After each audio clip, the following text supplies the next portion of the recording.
Get ready for a reality check. Sometimes the difference between a good team and a truly elite one comes down to mindset, and that's something you simply can't teach.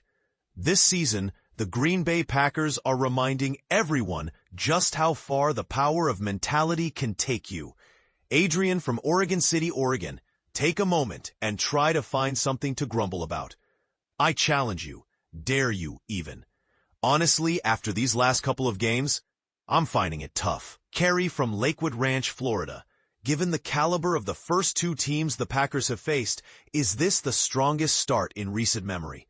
Maybe only 2019, after playing the Bears and Vikings, or perhaps 2007, when the team opened against the Eagles, Giants, and the Chargers, can really compare. Steve from McCordsville, Indiana. Back-to-back impressive performances, including a solid showing against a high-caliber squad, have transformed what looked like an intimidating schedule into something far less nerve-wracking. And don't mistake this for gloating. It's genuine optimism about this team's ceiling.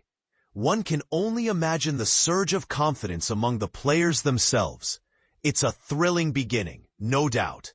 Let's face it, the Packers are now front and center in league conversations. But here's where it gets controversial.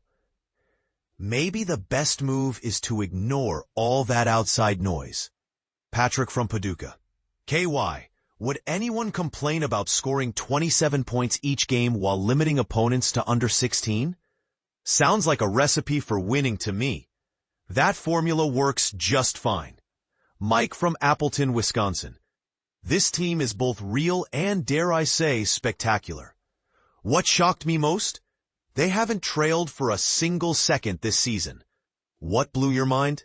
Not only have they avoided playing from behind, but in matchups against two of last year's NFC Championship contenders, the Packers held a multiple-score advantage for a whopping 80 minutes and 51 seconds out of 120 total game minutes. That dominance is rare at any level. DB from Wausau, Washington, insider community. Did anyone else sense that Jordan Love's first down run set the tone for both the offense and defense the rest of the game? Was there another defining moment that stood out more? For me, it was the explosive 57-yard catch and run by Tucker Kraft 3 plays earlier. Those moments are game changers. Al from Chardon. Oh, I think the Packers may already have that next guy, the one future newcomers will be compared to. Well said, Wes. Credit where it's due, especially for the deep dive on Kraft's standout performance. Jake from Marina del Rey, California. Wait, did the Packers manage to neutralize a mobile quarterback? Here's the part most people overlook. Last year, they handled several mobile quarterbacks. But this time, not only did they prevent big runs, they sacked him 4 times and hit him a dozen more. That's a significant upgrade over last season's pass rush. Mark from Madison, Wisconsin. Despite what the score might suggest after halftime, this never truly felt like a close contest. Now, with some extra rest and the chance to get everyone, Micah Parsons included, more involved, are we looking at a juggernaut? Or am I getting ahead of myself? Caution. The offense has alternated between explosive and inconsistent, as Coach LaFleur himself admitted, and special teams still need improvement. Plus, keeping up this defensive performance in an attack-heavy league is a major challenge, but let's be honest, seeing that Packers defense on film surely makes opposing coaches uneasy. That's no small thing. Shannon from Ovilla, Texas. This was a statement win. Missing 2 starters on the offensive line, losing a top wideout early, subpar special teams, way too many penalties, and the Packers still dictated the game. The defense repeatedly stiff-armed a mobile quarterback. At 2-0, the coaches now have clear areas to polish. Could this season have launched any better? Think about it. Washington started multiple drives already in Packers territory, but never even got close to the end zone. Not once.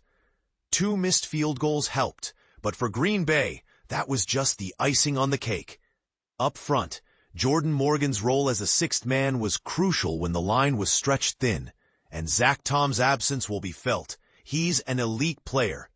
Fingers crossed for a swift return. Michael from Signal Mountain, Tennessee. How impressive was Keisean Nixon's game? I counted at least 5 deflected passes. It was probably more. He was my pick for player of the game. What's your assessment? The stat sheet confirms Nixon had 5 passes defended, the most by a Packers player since Jair Alexander's rookie year.